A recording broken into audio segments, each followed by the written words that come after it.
Welcome to Hidden Ties, where every story hides a deeper truth. The room was buzzing with laughter, kids running around, and the smell of chocolate cake filling the air, until my parents stormed out, leaving my son in tears, all because I refused to give my brother $50,000. I never imagined it would come to this. Before we continue, tell me in the comments, where are you watching from? I'd love to know. I still remember the excitement in my son's eyes as we decorated the backyard for his 6th birthday party. Ryan had been talking about this day for months. "Mom, I want a dinosaur cake, and I want all my friends here." His tiny hands flung wide as he made wild requests, completely oblivious to the storm brewing in the background. But it wasn't just the party that had me on edge. It was my brother, Doug, and the sudden call he'd made the night before. "Jen, I need your help," Doug had said, his voice tight, like he was holding back something important. "I'm in a tight spot. I'm asking for $50,000. Just a loan, you know?" Doug had always been a bit of a gambler, but this was different. Something felt off. At 42, Doug wasn't the kid who needed his big sister's help anymore. He had his own life, his own business, but he always seemed to get himself into situations where he needed a quick fix. And I was the responsible one, always the one to bail him out. But $50,000? That was a lot of money. "Doug, you know I can't do that. That's a huge amount. I don't even have that kind of savings." I tried to explain, hoping he would understand. "If you're in trouble, maybe there's another way. Maybe you could talk to someone else." There was a silence on the other end of the phone, and then he sighed deeply. "I don't have anyone else, Jen.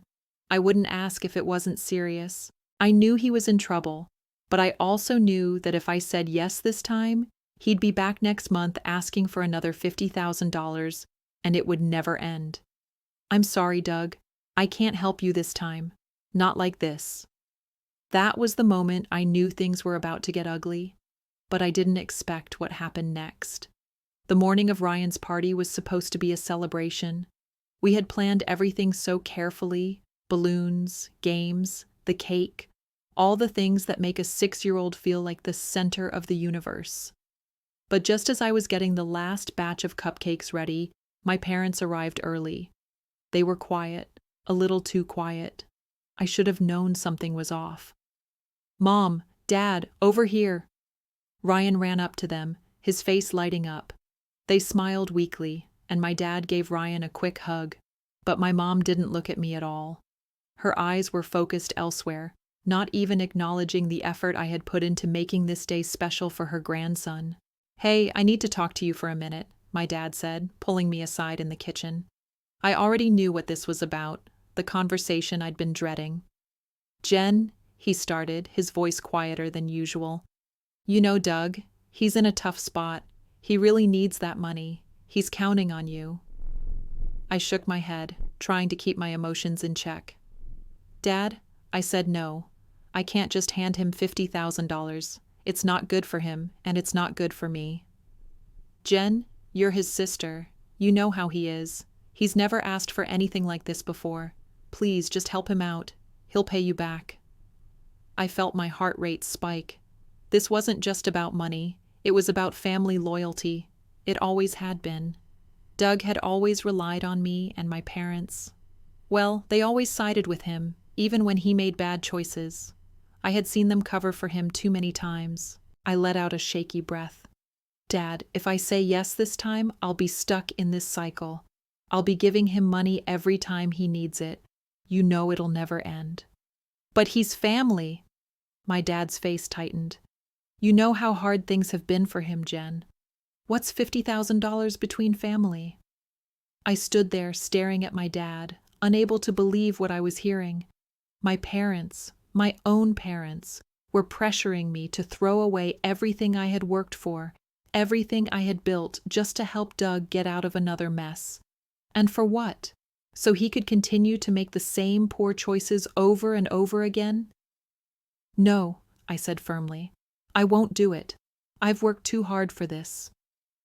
And that was when it happened. My mom, standing in the doorway, spoke up. "I can't believe this, Jennifer. You're turning your back on family for what? Your own pride? It's just $50,000. What's the big deal? I felt a wave of anger and hurt wash over me. I had always been the dependable one, the one who did everything right. But today, I was the one who wasn't helping out. And that's when it hit me. They didn't see me for who I was. They only saw what I could give. I'm not doing it, Mom. You'll have to talk to Doug about it. I've made my decision. That's when the cold silence settled in. My parents didn't say another word to me. They didn't congratulate Ryan on his birthday. They just turned and left, without a word to him either. My son watched them leave, his face crumpling. Mom, where's Grandma and Grandpa going? I want them to stay. My heart shattered. I don't know how long I stood there, frozen, watching my son's face fall. His big, bright eyes were filled with confusion and hurt. He didn't understand. How could he? He was just 6 years old. All he knew was that his grandparents, the people who were supposed to love him unconditionally, had left his party without even saying goodbye. Mom, what happened? Why did Grandma and Grandpa leave? I crouched down to his level, my throat tight. I could feel the tears welling up, but I forced myself to smile. It's okay, baby. They're just busy, that's all. I wiped away a tear before he could see it. I didn't want him to think it was his fault. It wasn't his fault. It wasn't even my fault, but that didn't make it hurt any less. The party continued, but the energy had shifted. I could see it in the way the other parents looked at me, the hushed conversations when they thought I wasn't paying attention. They could sense the tension, feel the awkwardness in the air. No one knew what had just happened, but they could tell something was wrong. Ryan tried to push it out of his mind. He laughed with his friends, played the games we'd set up, and devoured his cake. But there was always that lingering sadness in his eyes, the way he kept glancing toward the front door, waiting for his grandparents to come back. Later that night, after the last guest had left, I sat on the edge of Ryan's bed, brushing his hair out of his face. He was exhausted, but his little hands gripped the edges of his blanket tightly, his eyes still wide awake. Mom, I really miss them. Why don't they love me anymore? I froze. The question sliced through me like a knife. How could I explain to him that it wasn't about him, that this wasn't something he'd done, that it was because of me, my refusal to give Doug the money he wanted? Baby, I said softly, tucking him in. They do love you. They just don't always make the best choices. But that has nothing to do with you. He gave me a small, unsure smile and hugged his stuffed dinosaur tighter. Okay, Mom, I love you. I love you too, I whispered, kissing his forehead. But as I left the room and shut the door behind me, I couldn't shake the heaviness in my chest. I had made the right decision in refusing Doug, I was sure of that. But the collateral damage? That was something I hadn't seen coming. The phone buzzed on the counter as I passed by, and when I checked it, I saw a message from Doug. I opened it, my heart sinking even before I read the words. Mom and Dad told me what happened. You know, I really thought you'd help me. I guess I was wrong about you. It hit me like a slap to the face. I had expected him to be mad. Hell, I had even anticipated the guilt trip. But this was something else. It wasn't just about the money anymore. It was about his sense of entitlement, the assumption that because he was my brother, I was supposed to put him first, no matter what. I stared at the screen, feeling the anger build. Doug had always been the golden boy in our family. He could do no wrong in my parents' eyes, and no matter how many times he messed up, they were always there to pick up the pieces. But me? I was the one who had to be the responsible one, the one who didn't get the same kind of unconditional love. I slammed the phone down on the counter. I wasn't going to apologize. I wasn't going to back down. I had made my decision, and no matter what Doug said, no matter how many guilt trips he sent me, I wasn't going to give him the money. The next day, I went to my parents' house to try and talk to them. I knew I had to fix things, at least for Ryan's sake. I couldn't let him feel like his grandparents didn't care about him. I needed to explain myself, explain why I had made the choice I did. When I walked in, I was immediately met with silence. My mom was sitting on the couch knitting something, while my dad fiddled with the remote control. The atmosphere was heavy, like they were waiting for me to say something. "Hey, Mom, Dad," I started, trying to keep my tone light. "I just wanted to talk." My dad didn't even look up. "About what?" I swallowed hard. "About yesterday. Look, I understand you're upset, but—" "Upset?" My mom's voice was tight, like a string about to snap. "You don't get it, Jen. You just don't get it." "Mom, no!" She stood up, her face flushed with anger. "I cannot believe you would turn your back on family like that, after everything we've done for you, for your son, and now you refuse to help your own brother?" I felt my hands clench into fists. I had never seen my mom like this before. She wasn't just disappointed in me, she was angry, and I was angry right back. I didn't turn my back on him, I shot back. I said no because I know he'll just come back and ask for more, and you're enabling him, Mom. You're enabling his bad habits. It's not right. "And you're being selfish," my dad finally spoke, his voice gruff. "You're putting your pride ahead of family. Your brother needs help, and you're acting like you're too good to give him anything. It's shameful." I took a deep breath, trying to hold back the tears. "I'm not being selfish. I'm protecting myself. I'm not going to let Doug keep using me like this. I'm done being the one who bails him out." My mom's face hardened and she crossed her arms. "Fine, you made your choice, but don't expect us to come running when you need us next time." With that, they turned their backs on me. And as I left their house, I realized something. It wasn't just about the money anymore. It was about something much deeper, something that had been festering for years, something I hadn't fully understood until now. I wasn't just losing my family over $50,000. I was losing them because they had never seen me as anything other than the one who gave, the one who sacrificed. They never saw me as someone with boundaries, with my own needs, with my own life, and I was tired of it. The following days felt like a blur. Every time I picked up the phone or saw a message from my parents or Doug, I felt the knot in my stomach tighten. Each conversation was a battlefield, each silence louder than the last.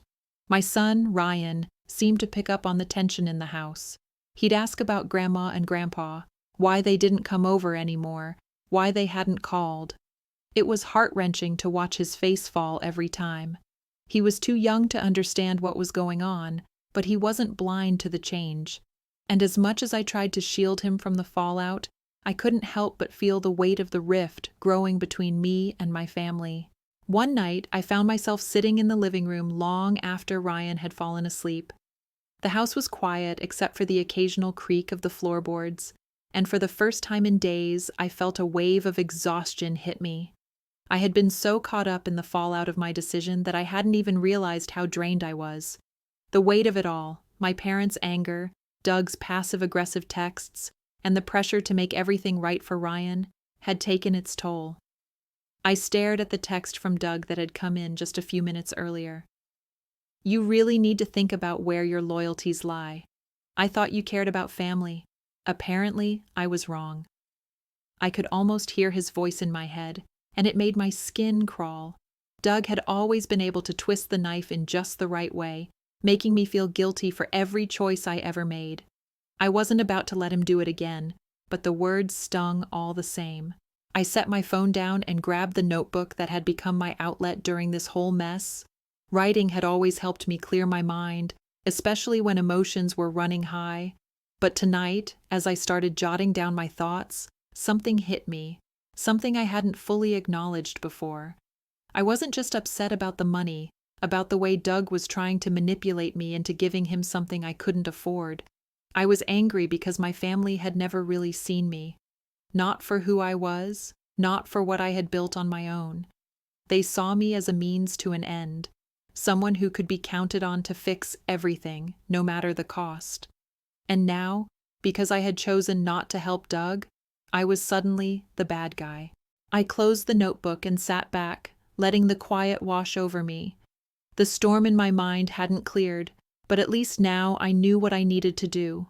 I had to make a stand. I had to show my family that I was more than just the person who always said yes, always bailed them out.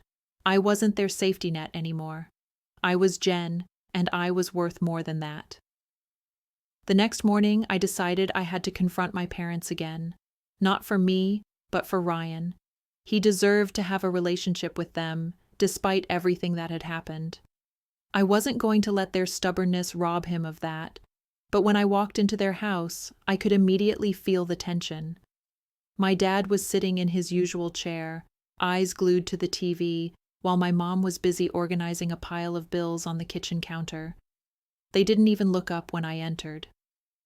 "Mom, Dad," I said, my voice steady but firm, "we need to talk." They both paused, glancing at each other before finally turning to me. My dad's face was still hard, while my mom's expression was unreadable. "About what?" my mom asked, her voice cool. "About Ryan," I replied. "I don't want him to grow up thinking that you don't care about him. This whole situation is hurting him. He needs you." My mom sighed, dropping the bills she had been holding onto the counter. "You think we don't care about him? You think we just stopped loving him because of some money? That's not it, Jen." "It is," I shot back.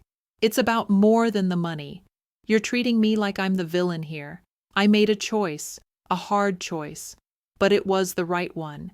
And now you're punishing Ryan for it." My dad stood up, his fists clenched. "You think we want to punish him? You think this is easy for us, Jen?" I stood my ground. "No, I don't think it's easy for anyone, but you're making it harder by ignoring him. You're making it worse by holding on to this grudge." My mom's eyes softened for the briefest moment before her walls went back up. "This isn't about you, Jen. This is about Doug. He's family too, you know. You should be helping him, not turning your back on him." "I'm not turning my back on him. I'm just not enabling his behavior anymore," I said, my voice rising. "I'm not going to keep bailing him out every time he makes a mistake. That's not helping him. That's feeding the problem." The silence that followed felt like a weight in the room. For a moment, neither of them said anything. Then, my dad spoke, his voice quieter this time. "We just don't understand, Jen. Why are you willing to lose all of us over this? Why is this so important to you?" I felt my chest tighten. This wasn't just about Doug anymore. This was about my parents not understanding me, not understanding why I had to put a stop to it all, why I had to take control of my life. "I'm doing this because I love Ryan," I said, my voice trembling. "I'm doing this because I want him to see what it means to stand up for yourself, to make hard choices, even when everyone around you is telling you to do the opposite." My mom's eyes flashed with something, maybe understanding, maybe regret, but she quickly masked it with her usual indifference. "I don't agree with you, Jen, but if this is the path you've chosen, then I guess we'll just have to live with it." That was it. No resolution, no apology, just the heavy weight of finality hanging in the air. My parents weren't going to change. They weren't going to see things my way. But at least I had tried. And for the first time in a long while, I felt like I had taken control of my life. It had been 3 weeks since the confrontation with my parents, and things hadn't gotten any better. In fact, they had only grown more strained. Ryan still asked about his grandparents, and each time, my heart cracked a little bit more. I didn't know how to explain to him that the reason they weren't coming around was because of me, that it was my refusal to give Doug the $50,000 that had caused this rift. I couldn't say that to him, not in a way that would make sense to his 6-year-old mind. My phone buzzed again, pulling me out of my thoughts. It was a message from Doug. His texts had gone from passive-aggressive to outright hostile over the past few weeks, but I wasn't ready to give in. Not now. Not after everything that had happened. "You're making a huge mistake, Jen. You've pushed Mom and Dad away, but I'll make sure they know that you're the one who caused all this. You'll regret it." My fingers hovered over the screen. Part of me wanted to respond, to defend myself, to make him see how ridiculous he was being. But I knew it wouldn't make a difference. Doug was set on blaming me for everything. and nothing I said would change that. The truth was, I was exhausted. Exhausted from the constant messages, the guilt trips, the manipulation. I had been the one to try to keep peace in the family for so long, and now, after all the years of compromising my own needs, I was finally standing up for myself. But the fallout? It was worse than I could have imagined. One afternoon, I decided to take Ryan to the park to get some fresh air, to get away from the tension at home. He loved the swings, the way the wind whipped through his hair as I pushed him higher and higher. For a little while, it felt like everything was normal again. But then, as we were leaving, I saw a familiar figure standing by the park gate. Doug. I froze, my heart sinking. I had hoped I wouldn't have to deal with him, not right now, not in front of Ryan. But there he was, watching me with that smug expression I had grown to hate. "Jen," he called out, his voice loud enough for anyone nearby to hear. "We need to talk." I didn't want to. Not now. Not here. But I couldn't avoid him forever, so I walked toward him, trying to keep my composure. "I don't want to talk to you, Doug," I said, keeping my voice steady. "Not about this." He raised an eyebrow, clearly not expecting that response. "Oh, I think you do. You know, I'm really starting to wonder if you've thought this through. You've really put yourself in a position where you're willing to let your own family fall apart just to prove a point?" His words stung, but I refused to let him see how much they affected me. "I'm not proving a point, Doug. I'm protecting myself, and my son. You might not understand that, but I'm done letting you manipulate me into fixing your messes." He smirked. "You really think you're the victim here, don't you?" "No," I said, my voice low but firm. "I think I'm the one who's finally standing up for myself. I think I'm the one who's finally done with the way you've treated me and the way Mom and Dad have always chosen you over me." He stepped closer, his eyes narrowing. "You're so dramatic. It's just $50,000. You really think that's worth all this? Worth losing your family over?" I didn't answer immediately. Instead, I looked over at Ryan, who was happily playing on the slide, blissfully unaware of the storm brewing just a few feet away. That was the reason I had to do this. For him. "You've always thought you could get away with anything, Doug," I said, keeping my gaze on him. "You think because you're the baby of the family, you're entitled to whatever you want. But you're not. And I'm not going to let you continue using our parents or me to bail you out." He stared at me, the surprise and anger flickering across his face. Then, without another word, he turned and walked away. I stood there for a moment, letting the weight of the conversation sink in. For the first time in weeks, I felt like I had made the right choice. I had stood my ground. I had finally pushed back against Doug and his manipulations. But as the day went on, I began to wonder if it was enough. My parents hadn't come around, and Doug had only become more determined to make me regret my decision. The tension between us all was suffocating, and I couldn't shake the feeling that it was only a matter of time before something even bigger blew up. The next few days were a whirlwind of emotions, phone calls, and awkward silences. I didn't hear from my parents, not a word. Doug sent me another message, but this one was different from the others. "I never thought it would come to this, but I'm going to make sure you regret this. You think you've won, but you've lost a lot more than you realize." I read the message several times, trying to make sense of it. What did he mean by that? What was he planning? And then, the next bombshell came. It wasn't from Doug, though. It came from my mom. She called me, her voice tight with barely contained emotion. "Jen, we need to talk," she said, sounding almost pleading. I can't keep doing this. You're tearing this family apart. I'm not sure how we can fix things, but we need to figure something out." I felt a mix of relief and dread at her words. She wanted to talk, but would it be enough? Could we fix this? Or was it too late? When my mom called that day, I wasn't sure what to expect. Her tone was different than it had been in weeks, less cold, less firm. There was a crack in her usual resolve, and for a moment I thought maybe this was the opening I needed to repair the damage. Maybe, just maybe, there was a chance to undo some of the hurt. Jen, she said, her voice quieter now, I don't know how to say this, but I think we've made a mistake. Your father and I, we've been stubborn. We didn't understand why you couldn't just give Doug the money, but we've been thinking a lot about it, and we realize now that we've been treating you like you don't have a voice in this family. I froze, the words slowly sinking in. Was she really admitting that we had all been wrong? It was hard to process. Too much had happened. Too many sharp words and unresolved feelings had piled up. But there it was, a crack in the armor.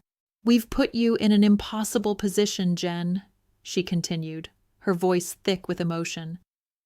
I've been thinking about what you said, about how Doug has always leaned on you, and I see now that we've allowed it. We've let you bear that burden, and it wasn't fair to you. It wasn't an apology, not really, but it was a start. I didn't know how to respond right away. Part of me wanted to let out all the anger and frustration I had been holding on to for weeks, but instead, I took a deep breath. For the first time in a long time, I felt like I could just let myself listen. I'm glad you're starting to understand, Mom, I said, my voice steady but with an edge of vulnerability I wasn't used to showing her. But it's not just about the money. It's about how Doug and the family have used me over and over again. I've been the one who holds everything together, the one who fixes everything, and it's draining. I've been giving so much and getting nothing in return, not even respect. There was a pause on the other end of the line, and I knew she was absorbing what I had said. I could feel the weight of the silence, but I knew I had to press forward. This was my moment. I don't expect everything to change overnight, but I need you to understand. I need you to see me as more than just the person who cleans up after everyone. I'm a mother. I'm a person in my own right, and I've got to take care of myself first now. For me, and for Ryan. Another pause. And then finally, my mom spoke again. We're going to try, Jen. We're going to try and do better. I can't promise everything will be fixed right away, but I'm willing to start. For you, and for Ryan. I felt the tears welling up in my eyes. This wasn't the perfect resolution I had hoped for, but it was something. It was progress. It was the first real step in mending the shattered pieces of our family. A few days later, my dad called me. I expected more of the same, a brief, curt conversation. But to my surprise, his voice was softer.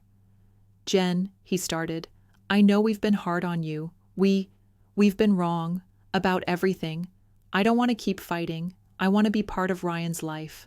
I want to be part of yours too. And I'm sorry for everything. I didn't know what to say at first. For so long, I had been carrying the weight of my parents' expectations, trying to make them proud, trying to make them see me. Now, it felt like the first real breath of fresh air I had gotten in years. We're all human, Dad, I said, my voice thick. We all make mistakes, but we've got to move forward, together, as a family. And I want that too. Ryan's birthday came around again. This time I was determined that it wouldn't be a day filled with tension and missed opportunities. I called my parents, and this time they agreed to come. It was a small step, but it meant everything to me.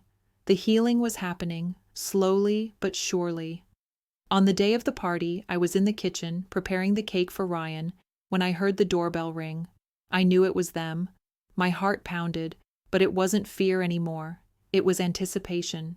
It was the first time in a long time that I could actually feel excited about being with my family, even with the messy history we had behind us. When I opened the door, I saw my parents standing there, a little tentative but with genuine smiles on their faces. I felt the knot in my chest loosen. "Happy birthday, buddy," my dad said, kneeling down to give Ryan a hug. Ryan's face lit up as he ran to them, his arms outstretched, and I couldn't help but smile. It wasn't perfect, but it was a beginning. The party was simple, just the way Ryan liked it. There was laughter, cake, and the kind of joy that felt like a bridge being built. I could see my parents trying, and I could feel Doug's absence like a weight in the room. For the first time in ages, I didn't care about Doug's absence. This moment, this reunion, was what mattered. I didn't know where things with Doug would go. He had made it clear he wasn't ready to forgive me. But for the first time in a long time, I didn't feel like I was the one who needed to fix things. I had made my choice. I had stood up for myself, and for the first time, I felt like I was living on my own terms. When Ryan blew out his candles that night, I looked around at my family, my parents, the people who mattered most, and realized that, despite everything, we were still here. We were still fighting to make things right, and that was enough for now. Before we continue, tell me in the comments, where are you watching from? I'd love to know.